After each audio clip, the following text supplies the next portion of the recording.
그 문희정 평론가 함께하는데 문희정 평론가는 저 이제 예전에 같이 하셨는데 요즘 너무 오랜만에 지금 봤습니다. 정말 오랜만입니다. 네.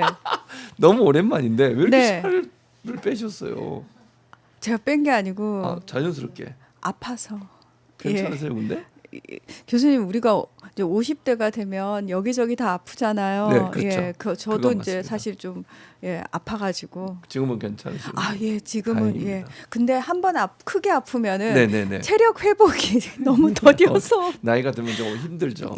조금 시간이. 힘드네요. 네, 네. 문희정 평론가의 어머님이 제 팬이시라는 거. 어머니 지금 보고 계십니다. 보고 부산에서. 계십니까? 어머니 감사합니다. 네. 여전히 너무 좋아하신다는. 요즘 거기도 가세요? 어디지? 송작가 계속 하시는 거죠? 네, 그렇습니다. 근데 알겠습니다. 저희 어머니는 네네. 교수님 나오는 방송을 더 좋아하신다는. 송작가 방송보다. 네. 알겠습니다. 자, 문희정 평론가 국제 문제 전문가십니다.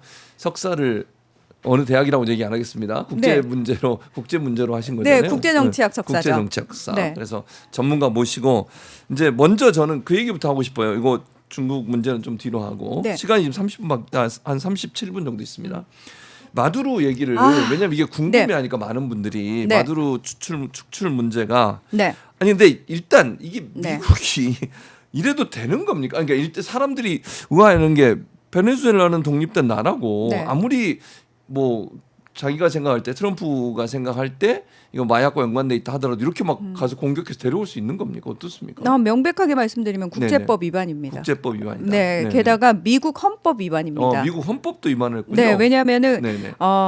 다른 나라에 대해서 군사 행동을 하기 전에 의회에 통보를 하거나 의회의 승인을 아. 얻어야 되는데 그 절차를 전혀 거치지 않았고요. 않았다. 네. 그래서 지금 미국 의회 차원에서도 트럼프 대통령이 군사 행동을 이렇게 함부로 하지 못하도록 법안을 만들어야 된다라는 얘기가 계속해서 나오고 있을 정도고요. 네네. 저는 사실 마두로 대통령에 관련돼 가지고 이제 우리 어제 저녁이었거든요. 어제 네네. 저녁이었고 우리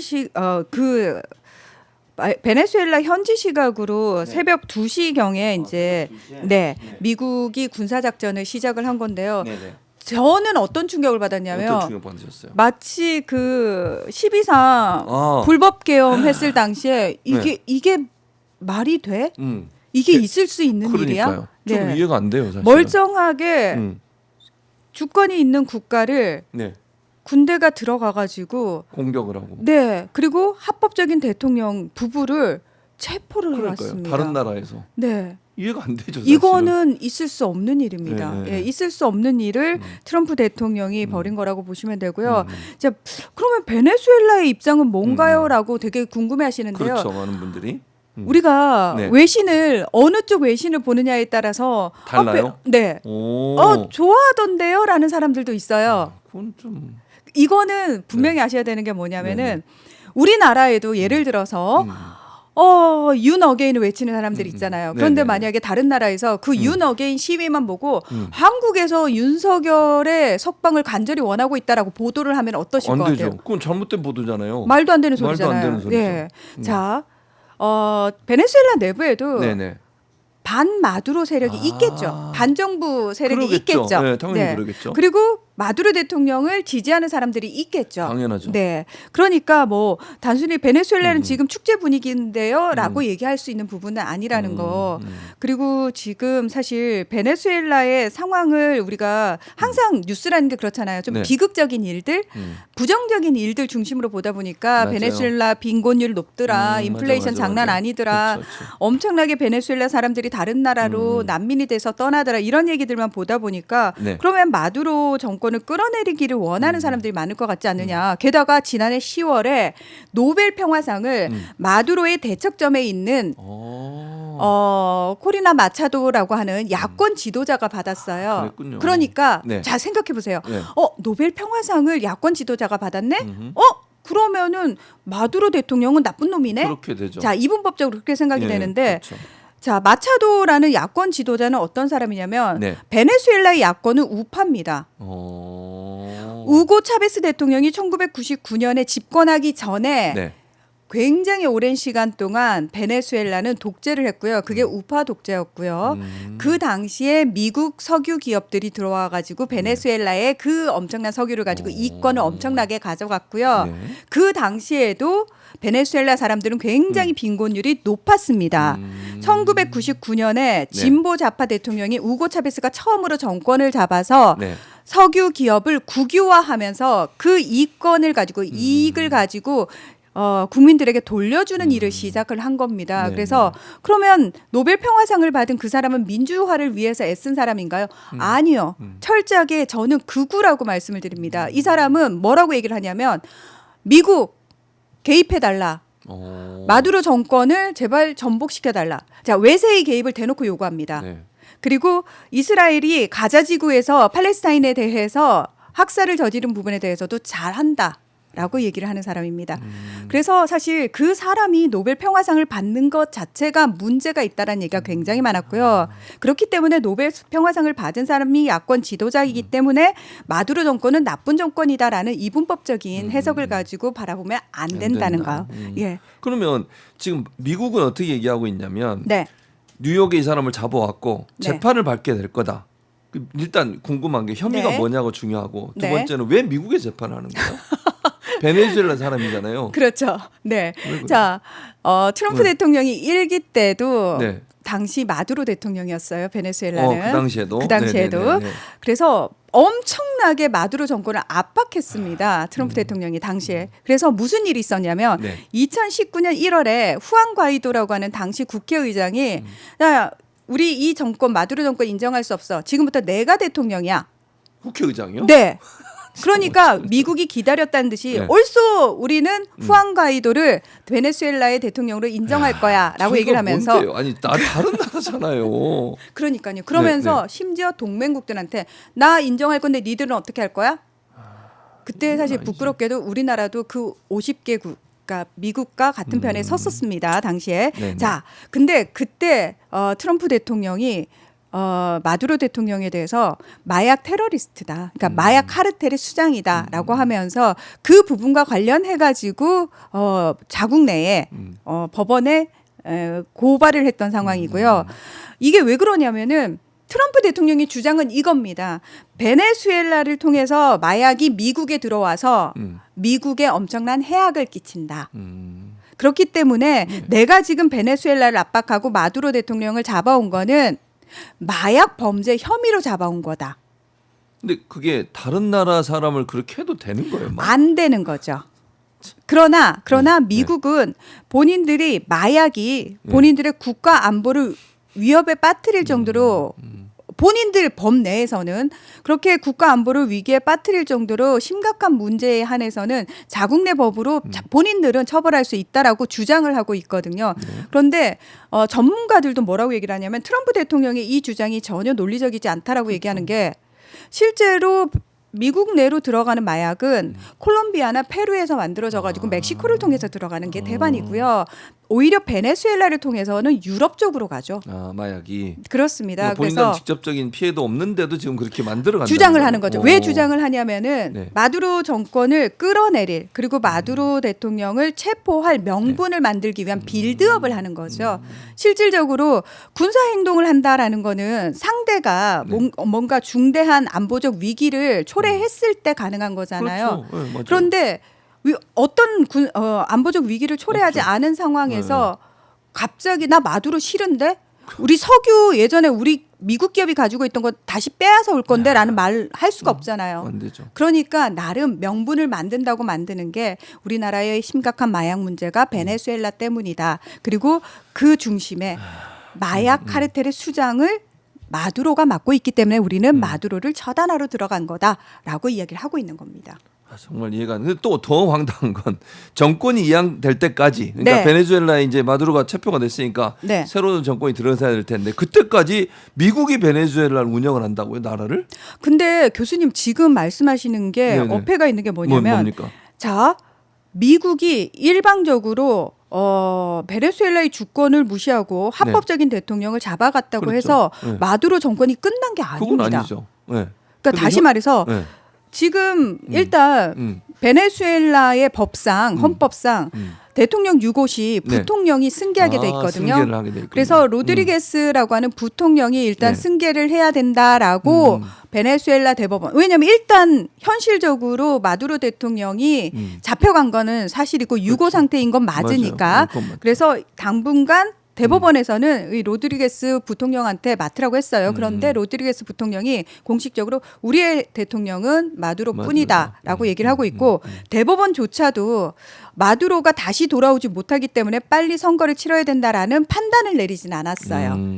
만약에 대법원이 지금 이 상황은 우리가 선거를 다시 치러야 되는 상황이야라고 판단을 내리게 되면 30일 안에 선거를 치러야 되는 거거든요. 대법원에서 판단을 하면 그렇습니다. 네네. 그래서 베네수엘라 대법원에서는 그 판단을 내리지 않았고요. 베네수엘라 헌법상 일단은 권한대행식으로 부통령이 승계를 하는데 네. 중요한 건 부통령이 우리의 합법적인 대통령은 마두로 대통령이라고 얘기를 하고 있기 때문에 지금 트럼프 대통령이 주장하는 것처럼 당분간은 우리가 그 정권을 가지고 있다가 민주적으로 이양해 줄 거야. 이거 마치 군부가 쿠데타 일으켜가지고 민정 이양할 때까지 국가가 안정될 때까지 우리가 그리고 자기들이 정권을 하잖아. 그리고 갑자기 군복을 벗고 양복을 입더니 민정 이양. 전두환이 같이 그렇게 그렇죠. 하잖아요. 네. 박정희도 그렇게 박정희도 했죠. 그랬고. 예. 네, 맞아요. 그래서 트럼프 대통령의 이 말이 굉장히 어폐가 있는 말이고요. 말이 안 되는 말이 거죠. 안 되죠. 아니 네. 자기가 뭔데 다른 나라를 자기가 운영을 하기 무슨 속국이에요? 그러니까요. 이게 무슨 말이 안 되잖아요. 지금 논리적으로. 속국이라는 말씀 너무 잘하셨는데 네. 사실 트럼프 대통령이 취임하고 나서 지금 전 세계에 어떤 공포가 퍼지고 있냐면 네. 신식민주의가 도래할 것이다. 왜냐하면 트럼프 대통령이 취임하기 전부터 어디에 탐을 냈냐면은 그린란드, 덴마크령이죠. 거기는 그랬었죠. 지금 맞아요. 그랬어요. 그리고 파나마 운하. 맞아요. 캐나다까지 먹으려고 그래서 캐나다는 캐나다도 우리는 51번째 주가 되라. 진짜 어처구니가 없어요. 그렇습니다. 뭐 자기 맘대로 막 그렇게 하는 거예요. 맞습니다. 그래서 이게 사실은 이런 식으로 하면은 네네. 처음에는 사람들이 에이 원래 허황된 소리 많이 하는 사람이야라고 생각을 했다가 네네. 두 번째 대통령 임기를 시작하면서 이거는 허황된 말은 아닐 거야라고 생각해서 네. 심지어 덴마크조차도 긴장해가지고 그린란드에 3조 원의 네. 국방비를 투입을 했거든요. 아. 그러니까 그 정도로 지금 트럼프 대통령의 말 한마디가 전 네. 세계에 미치는 영향이 엄청나다는 거예요. 네. 사실은 트럼프 대통령이 왜 이렇게 베네수엘라를 못 살게 구느냐 다 알아요. 전문가들도 대놓고 이야기를 합니다. 마약은 핑계일 뿐이고 결국은 베네수엘라가 가지고 있는 세계 최대 석유 매장량 그거 미국이 독식하겠다. 가져가려고? 네. 그 의미거든요. 네. 자, 그리고 사실 지난달 5일에 네. 트럼프 행정부 4년간의 네. 국가안보 지침서인 국가안보 전략 NSS가 발표가 됐는데 그 네. 내용이 뭐냐면은 핵심 네. 내용이 그거예요. 미국 우선주의를 핵심으로 서방구에서 잃어버린 지위, 우월적 지위를 다시 네. 회복하겠다. 서방구라 하면 중남미입니다. 그러니까 미국 본토와 네. 중남미 방어를 중심으로 가겠다라고 이야기를 하면서 중남미에서 미국이 영향력을 축소하는 동안 네. 러시아와 중국이 영향력을 확대해서 이 안에 있는 수많은 천연 자원들, 광물에 대한 이득을 많이 가져갔는데 우리가 그걸 다시 되찾아오겠다라고 얘기를 자기 게 했거든요. 아니잖아요. 그게 자기 겁니까? 네, 자기 거라고 얘기를 해요. 그거 트럼프 말이 대통령은. 안 되잖아요. 남의 나라에 있는 걸 왜 자기 거라고 그래요? 트럼프 대통령 대놓고 그렇게 얘기를 했습니다. 이번에도 석유 얘기했잖아요. 네네네. 네. 우리가 빼앗긴 거 다시 찾아올 거야. 아니, 도저히 이해를 못 하겠어요. 저는 당연합니다. 예. 진짜. 그게 그리고 이해가 되면 안 되는 거죠. 그러니까 트럼프 대통령이 원유 생산 늘려서 국가 재건 자금을 마련할 거다. 네. 요게 이제 이 맥락인 거예요. 그럼 지금 말씀하신 그게 무슨 의미냐면은 네. 합법적으로 미국 석유 기업들 다시 투입시키겠다는 거예요. 자, 일단 네. 베네수엘라 그 석유 기업이 국유화돼 있잖아요. 네네. 국영 기업이잖아요. 그 국영 기업을 원래는 베네수엘라의 그 석유 개발을 네. 미국, 영국 기업들이 들어가가지고 뭐 중동도 마찬가지입니다만 초창기에 석유 개발할 때는 맞아요. 기술이 그쵸? 없으니까. 그 기술이 없으니까 네네. 영국도 들어가고 미국도 들어갔단 말이에요. 특히 이제 그렇죠. 베네수엘라 같은 경우에 미국 기업들이 많이 들어갔었죠. 아, 거기에. 네. 네네. 그러면서 이제 모든 인프라부터 시작해가지고 굉장히 거기서 많은 이득을 취하고 있다가 우고 차베스 대통령이 들어서면서 네. 왜 우리의 자원을 가지고 미국의 배를 불리냐. 그렇지. 맞는 얘기네. 그렇죠. 우리의 자원은 우리의 국민을 위해서 그렇죠. 쓰여야 된다. 네. 쓰여야 된다라고 네. 해서 국유화 시키잖아요. 그러면서 미국 기업들이 쫓겨난단 말이죠. 음. 자, 이거에 대해서 트럼프 대통령이 대통령이 뭐라고 얘기를 했냐면 네. 그때 우리가 엄청난 자원을 투자해서 만들어 놓은 인프라라든지 네. 이권에 대해서 우리가 다시 되찾아야 한다. 아니 그러면 다른 나라에 투자해서 기업이 네. 운영을 했어요. 네. 거기서 이제 그래서 개각계는 끝나서 돌아왔어. 그럼 우리 거예요 그거? 그거 아니잖아요. 트럼프 대통령은 그렇게도 주장할 수 있겠죠? 어처구니가 없네 진짜. 그렇습니다. 뭐 이런 주장을. 네. 그래서 네. 실제로 지금 그 뭐 국가를 운영할 자금을 이 석유를 통해 가지고 네. 우리가 충당할 거야라는 얘기는 뭐냐면 네. 바로 석유 기업들 투입시키겠다는 거기에, 얘기예요. 네. 네, 그러니까 그걸 1순위로 삼겠다는 거고요. 자, 마두로 대통령을 잡아오는 생포해서 미국으로 데려오는 과정 속에서 어쨌든 미국 미 육군 최정예 부대라고 하죠. 델타 네. 포스가 투입이 됐어요. 맞아요. 그렇죠. 그래서 이제 제가 어제 방송할 때 그러면은 혹시 지상 작전이 더 추가적으로 확대될 가능성은 없습니까라고 물어서 제가 목적이 그게 아니기 때문에 그건 없을 거다라고 얘기를 했거든요. 네네네. 아니나 다를까 트럼프 대통령은 그렇게 얘기를 해요. 단 기업들이 석유 기업들이 들어가서 석유를 가지고 추출해내는 과정 속에서 미군들이 네. 그 석유 기업을 보호하는 차원에서 들어갈 수 있다라고 이야기를 하고 있죠.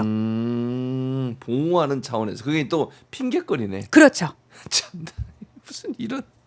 아 근데 이게 미국과 베네수엘라 간의 이런 분쟁 우리가 잘 모르고 있었지만 지금 이런 사태가 터지기 전에 수개월간 좀 논쟁이 있었습니까? 아, 네. 왜냐면은 그 사실 트럼프 네. 대통령이 갑자기 지난해 8월부터 네. 베네수엘라 마약 단속을 하겠다면서 음. 그 베네수엘라 앞바다 카리브해에 네. 미군을 배치하고 오. 항공모함을 배치하고 거기다가? 미군이 거기에 15,000명이 가 있었어요. 그러면서 이미 CIA 작전은 9월부터 시작이 됐다라고 이야기를 하거든요. 그러니까 8월부터 갑자기 거기다 항공모함 갖다 대고 네네. 미군들 갖다 대고 거기다가 그 앞에 나오는 선박들을 증거도 없이 뭐 공격하고 공격하고 네. 여기 이거 마약 운반 선박이야라고 하면서 민간인들을 공격해가지고 실제로 100명이 넘는 사람들이 사망을 했거든요. 사망을 했어요. 근데 이 선박이 실제로 마약 운반을 했느냐에 대한 증거를 내놓으라고 했을 때 미국은 단 한 건도 내놓지를 않았어요. 그러니까 도대체 미국이 왜 이러는 거야라는 얘기가 굉장히 많았거든요. 네. 그리고 CIA한테 지상작전을 내가 승인했어라는 얘기도 본인이 직접 하고요.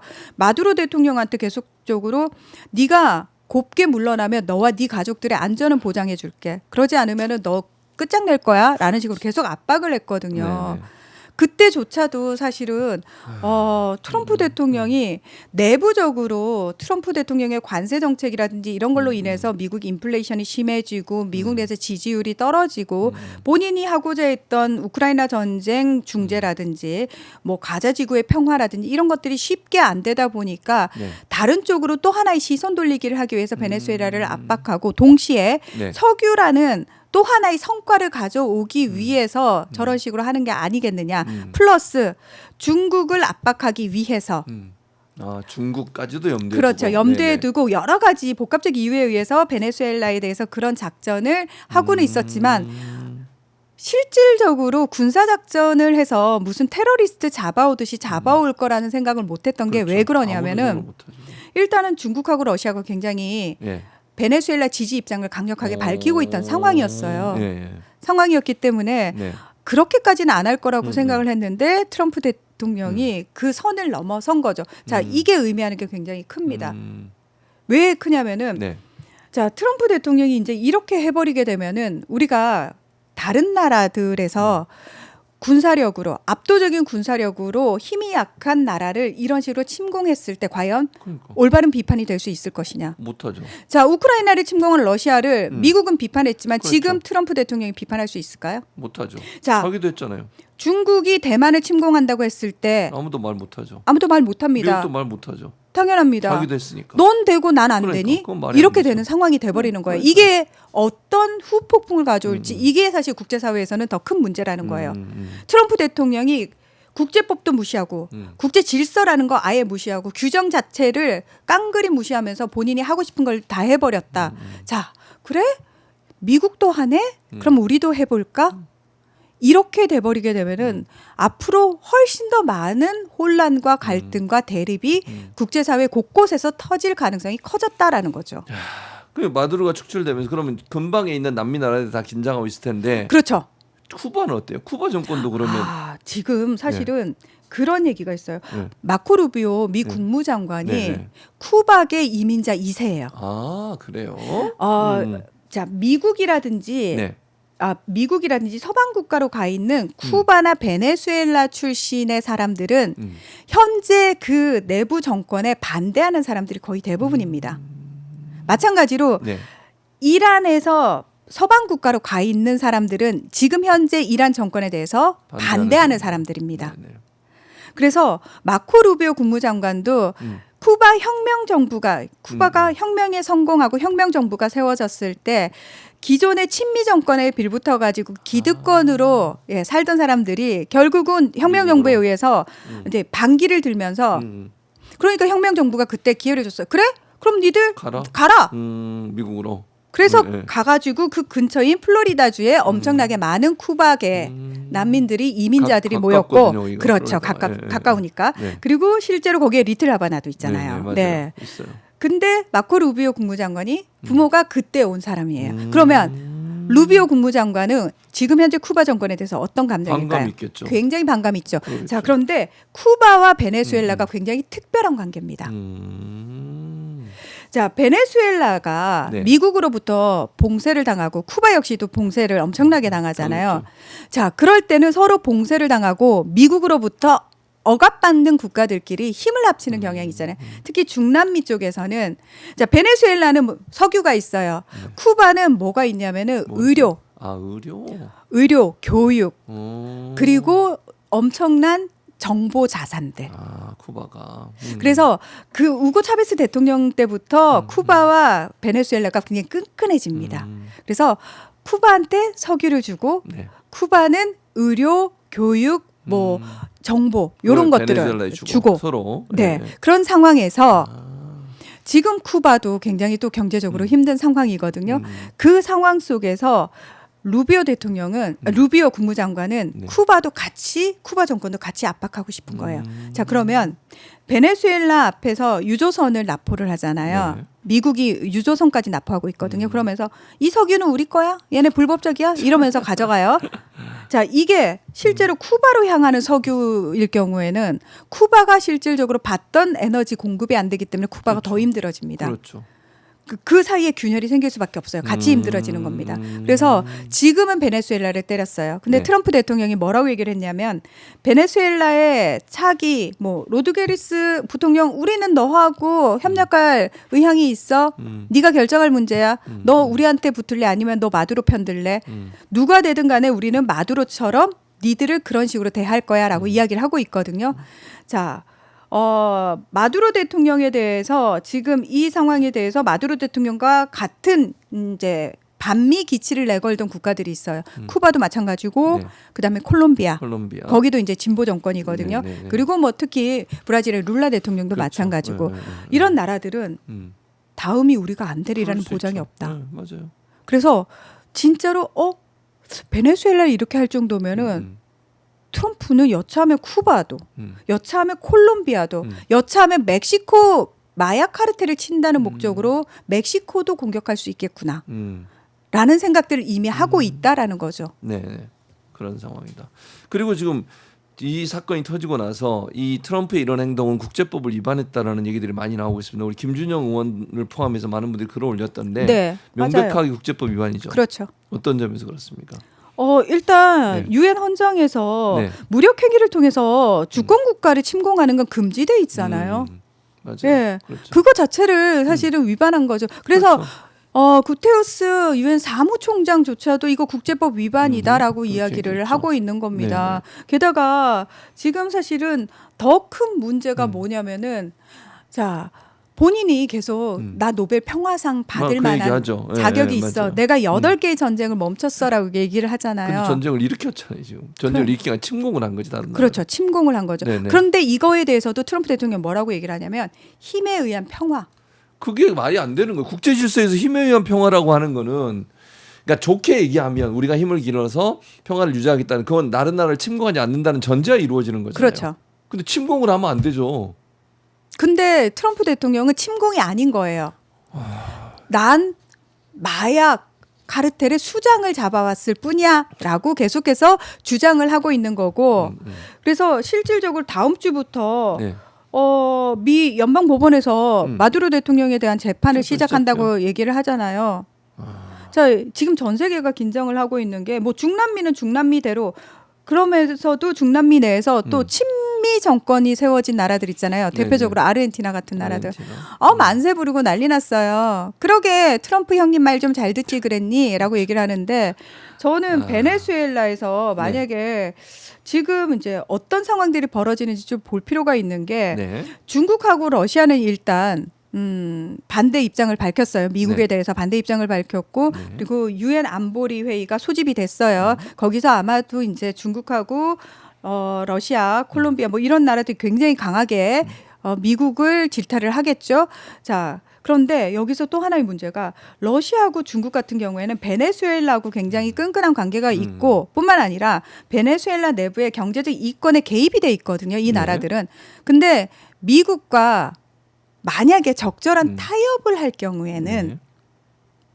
자, 미국 니들이 요만큼 먹고 우리한테도 요만큼을 계속 우리 걸 보장해 주는 조건으로 만약에 이 나라들이 짝짝꿍을 해버렸을 때는 어떻게 될 것이냐. 이건 상황이 더 심각해진다는 거예요. 왜냐하면 러시아도 그렇고 중국도 그렇고 네. 얼마든지 무력으로 다른 나라를 침공할 수 있는 가능성이 있는 나라들이잖아요. 이미 러시아는 하고 있는 나라들이고. 그러니까 그거에 대한 공포감이 사실은 더 크다라는 겁니다. 그래서 유럽연합에서조차도 사실 입장이 갈린다는 거예요. 누군가는 유럽연합에서도. 네. 비판을 하지만 누군가는 대놓고 미국을 비판하지 못하는 상황이 되고 있고 자, 이렇게 되면 그린란드는 마음 놓고 있을 수 있을까요? 안 되죠. 파나마 운하는요. 그러니까 거기도 문제. 거기도 지금 다 심각하게 위협을 가지고 있고요. 그렇습니다. 자, 여기서 우리의 가장 큰 관심사는 과연 북한이 북한의 입장은 뭐 어떨까? 불안하겠지. 굉장히 불안하겠죠. 자기들도 추출당할 수 있잖아요. 근데 김정은도 북한하고 베네수엘라의 가장 큰 차이점이 있습니다. 핵입니까? 네. 핵이 갖고 있느냐 없느냐. 그래서 북한은- 북한이 그러면 핵을 가지려고 노력하는 이유도 그런 이유겠네요. 그러면. 핵심이 그거예요. 그래서 이제는 어떤 상황들이 벌어지냐면 거 봐라. 저렇게 미국 같은 강대국은 언제든 군사력으로 깔아뭉갤 수 있는 거다. 그래서 핵을 가져야 된다라는 논리로 흐를 그러면 가능성이 이제 전 커졌다는 세계가 거죠. 핵을 갖게 되겠지. 얼마나 위험한 날. 화약고가 그렇죠. 되는 거 화약고가. 그렇죠. 그렇게 되는 거죠. 이란조차도 네. 지금 이란 내에서 반정부 시위 맞아요. 굉장히 크게 벌어지고 엄청나게 있거든요. 벌어지고 있죠, 지금. 근데 그거는 이제 경제적으로 힘든 부분과 관련해 가지고 시위가 벌어졌는데 네. 늘 이란의 반정부 시위는 우리가 좀 유심히 살펴볼 필요가 있고 여기에 대해서는 굉장히 조심해서 봐야 되는 부분이 뭐냐면 실질적으로 이스라엘이 굉장히 많이 하고 있는 게 뭐냐면은 이란 내부를 분열시키는 일에 굉장히 신경을 많이 씁니다. 이스라엘은 국가적 차원에서 굉장히 조직적으로 그걸 잘 하고 많이 하고 있거든요. 그래서 지난해 6월에 이란을 공격할 때도 이스라엘은 네. 이란 국민들을 향해서 니들 이제 해방될 거야. 니들 지금 정부의 반기를 들고 나와라. 우리 이스라엘이 니들을 도와줄 거야라는 식으로 엄청나게 선전전을 하거든요. 그래서 지금 상황에서도 사실 우리는 그냥 반정부 시위가 벌어지니까 네. 엄청나게 이란 정부에 반기를 든 사람이 많은가 보다라고 생각을 하겠지만 사실 어느 나라나 정부에 반대할 시위를 할 권한은 있는 거고 권리는 있는 거고 국민들이 네. 뭐 민주주의 국가에서도 그런 일은 비일비재하게 벌어지잖아요. 그건 너무 당연한 국민들의 권리이기도 하고 그게 마치 이 정권 전체를 무너뜨리기 위해서 축출하기 위한 목적으로 일어난 시위라는 식으로 물건으로 들어가면 안 된다는 거예요. 이걸 이스라엘과 미국은 그런 식으로 이용을 하는 거고 늘 그리고 사실 일정 정도 뒤에서 부추기는 부분이 있는 거고 네. 트럼프 대통령은 대놓고 이란을 향해서 만약에 시위대를 강경 진압하면 우리가 개입하겠다라고 대놓고 이야기를 하고 있거든요. 그걸 빌미로 그럼 공격을 할 수 있다는 거네요. 네. 자, 사실 그것도 말이 안 되는 거죠. 이란 입장에서 이건 내정 간섭인데? 내정 간섭. 라고 얘기를 하고 있는데 그럼 트럼프 대통령이 왜 시위가 일어난 거 가지고 내정 간섭을 하겠다고 얘기를 한 거냐? 이스라엘의 네타냐후 총리가 지난주에 백악관 그러니까 트럼프 대통령 만나고 왔거든요. 네. 거기서 뭐라고 얘기를 했냐면 이란이 군사 재무장을 하고 있어요. 우리가 선제적으로 공격할 수 있게 해주세요라고 이야기를 하고 왔거든요. 그러니까 또다시 명분을 만드는 거예요. 빌드업을 지금 미국과 이스라엘이 하고 있는 겁니다. 자, 이렇게 되면 이란 입장에서는 더더욱 핵에 대한 그렇죠. 그럴 수밖에 없죠. 집착을 가질 수밖에 없는 그럼요. 상황이 되는 거죠. 왜냐하면 이제 군사력으로만 보면 사실은 미국을 대강하기 어려우니까 한방이라고 하는 소위 핵을 갖는 것은 그렇죠. 미국을 타격을 줄 수 있는 중요한 그게 되는 거니까. 그렇죠. 그래서 일단 북한하고 베네수엘라 입장은 다르다. 그리고 네. 사실 중국하고 러시아가 북한은 바로 붙어 있잖아요. 네, 그렇죠. 요 소위 말해서 영내에 음. 미국이 단독으로 들어와 가지고 무언가 어떤 군사 행동을 작전. 하는 거에 대해서 음. 중국도 그렇고 러시아도 그렇고 절대 용납하지 않을 우리도 거라는 마찬가지예요. 겁니다. 우리나라도 그렇습니다. 그거 용납할 수 없어요. 당연합니다. 군사 행동을 하면 안 되죠. 당연하죠. 우리한테도 피해가 올 수밖에 없잖아요. 그건 그렇습니다. 불가능한 일이라고 생각합니다. 그래서 사실은 이제 또 이걸 가지고 정쟁화 시켜가지고 야 북한 니네 정신 차려라. 안 돼. 야 한국 다음은 우리다. 뭐 이 굉장히 희망을 품고 뭐 이상한 식으로 얘기하시는 분들이 있는데 정신 차리셔야 세력들 돼요. 아닙니까? 그렇죠. 진짜 이 사람들은 그거들을 보면은 한반도를 위험에 빠뜨리겠다는 행동이잖아요. 그거는. 맞습니다. 그래서 제가 그 노벨 평화상 받은 마차도를 극우라고 얘기하는 게 뭐냐면 외세를 끌어들여 가지고 안 돼, 안 돼. 국민과 국가를 위험에 빠뜨릴지언정 이 정권은 무너뜨리겠다라고 말을 하는 게 과연 그게 매국노가 아니면 반역자잖아요. 네. 우리나라도 옛날 역사에 그랬잖아요. 그렇죠. 중국 끌어들여 가지고 우리나라 내부에 싸움질하고 이런 적이 한두 번이 아니었지 않았습니까? 그렇습니다. 그래서 지금 이 상황과 관련해 가지고 네네. 중국이 알았느냐 몰랐느냐, 중국과 음. 러시아가 알았느냐 몰랐느냐 이 얘기가 나오고 있는데 네. 일단 중국은 뒤통수를 맞은 것 같습니다. 모르는 상태에서 이루어졌다. 왜냐하면은 네네. 마두로 대통령이 잡혀가는 그 새벽 전날 저녁 밤에 네. 중국 특사들과 만나고 있었어요. 중국 특사들과 그러니까 다시 말해서 중국 특사들이 베네수엘라 안에 있는데 있는 상황에서 공격을 했다. 미국이 군사 작전을 한 거예요. 그 알면서 했을 거 아니에요. 그렇죠. 그 봐라 이거야. 본때를 보여. 그렇죠. 그래서 중국 내부에서는 무슨 얘기가 나오냐면 네. 미국에 대한 엄청난 분노가 나온다는 분노가 거예요. 있을 수밖에. 막 그게 그렇다고 하면 중국을 얼마나 우습게 봤으면 중국 특사가 그러니까. 가 있는데 이것들이 그걸 아랑곳하지 않고 보란 했다는 듯이 거죠. 보란 듯이 네. 야, 근데 지금 해외 언론들의 보도는 어떻습니까? 이 사건 관련해서, 이 침공 관련해서. 지금 외신들은 기본적으로 상식적인 외신들은 다 국제법 위반이라고 위반이다. 얘기를 하고 있습니다. 네. 대체적으로. 네. 자, 이제 시간이 거의 한 5분 정도밖에 안 남아서 이거 얘기하다 보니 근데 이거 관심이 많아서 이 문제가 네. 여기까지 일단 정리하고 이재명 대통령이 중국 방문을 했습니다. 국빈 방문. 네. 근데 보통은 중국이 새해에는 보통 이렇게 국빈 방문 안 받잖아요. 그렇죠. 근데 이게 무슨 의미가 있는 거예요? 그럼 우리 대통령을 초청해서 국빈 방문을 한다는 거. 시진핑 주석이 네. 이제 3년임을 하고 지난해 말에 과연 후계자를 지명할 것인가 안 할 것인가 이게 굉장히 관심사였거든요. 네. 근데 후계자 지명 없이 넘어갔어요. 무슨 얘기냐면 본인이 4연임까지 계속 가겠다는 의미거든요. 그렇죠. 자, 그러면 입장에서. 정권이 장기화되면서 네. 사실 지금 중국 경제가 굉장히 안 좋습니다. 부동산이 엄청나게 침체되는 바람에 내수가 거의 살질 않고 있는 상황이거든요. 그 상황 속에서 시진핑 주석 입장에서도 무언가 돌파구가 필요한 상황입니다. 지금 상황에서. 지금 상황에서는. 네네. 그런데 일단 하나의 돌파구를 뭘로 찾았냐면은 네. 일본과의 갈등. 맞아요. 외부에 적이 하나 딱 생기면 그렇죠. 어떻게 되죠? 내부는 뭉치지. 똘똘 뭉치게 되는 당연하죠. 상황이 생겼어요. 뭉치죠. 네. 자, 그런데 단순히 일본하고 싸우는 과정만 계속 지속시키면서 이걸 끌고 가기가 힘들어요. 여기서 플러스 뭘 해야 되냐면은 네네. 일본을 완벽하게 외교적으로 고립시키는 작업을 지금 하고 있는 상황이거든요. 그 상황 속에서 한중일 세 국가 중에서 한국을 중국 쪽으로 쫙 끌어들여 버리게 되면은 일본이 고립되잖아요. 그렇죠. 네. 그럴 수밖에 뿐만 아니라 한국하고는 경제적으로 굉장히 많이 협력을 할 필요가 있고 그게 가능한 나라잖아요. 네. 그런 부분에 있어서 또 하나의 돌파구를 한국과의 교류 협력을 확대함으로 인해 가지고 가져가려고 한다라고 저는 생각을 합니다. 네. 원래 중국은 딱 요맘때 되면은 전통적으로 한 35년 동안 뭘 하냐면은 네. 왕이 외교부장이 네. 아프리카 순방부터 탁 나가요. 다른 나라 탁 가가 특히 이제 중국이 신경 쓰고 있는 나라들 가가지고 딱 순시하듯이. 아프리카, 남미 뭐 이런 데 네, 이렇게 가면서. 좀 네네네. 점검하고 다니는 네네네. 거거든요. 아프리카 순방을 제일 먼저 하는데 내부적으로는 그래서 사실 외교적으로 큰 행사를 잡지 않는데 이재명 대통령을 국빈 초청을 한 거잖아요. 네, 그렇죠. 이거는 사실 우리 대통령하고 시진핑 주석이 지난 에이펙 정상회담 때 한중 정상회담을 하면서 굉장히 저는 얘기가 잘 통한 부분이 그렇죠. 있었다라고 생각을 그렇죠. 하고요. 네네. 그 이후로도 이제 우리가 서로 양국 간에 해야 될 이야기들에 대한 실무 협상이 계속 이어지고 있었다라고 하거든요. 네. 그래서 우리 대통령 입장에서도 지금 중국과의 문제를 빨리 풀어야 되는 상황이기 때문에 이거를 양국 다 우리 굳이 천천히 가지 말자. 갈 수 있는 것들은 빨리 가자라고 이야기를 하고 있는 거고요. 네. 또 내년 4월에 트럼프 대통령이 중국을 방문을 하거든요. 4월에 방문하죠. 자, 그렇게 되면은 뭐가 떠오르게 되냐면은 북미 정상회담 얘기가 나올 수밖에 없어요. 북미 대화가. 일단 우리 입장에서도 북미 대화 얘기가 본격적으로 나오기 전에 네. 어쨌든 그 테이블에 앉을 수 있는 빌미를 마련을 해야 되는데 지금 현재 남북 관계가 경색돼 있기 때문에 그렇죠. 들어가기가 쉽지 않아서 중국의 도움이 필요한 상황이고요. 네.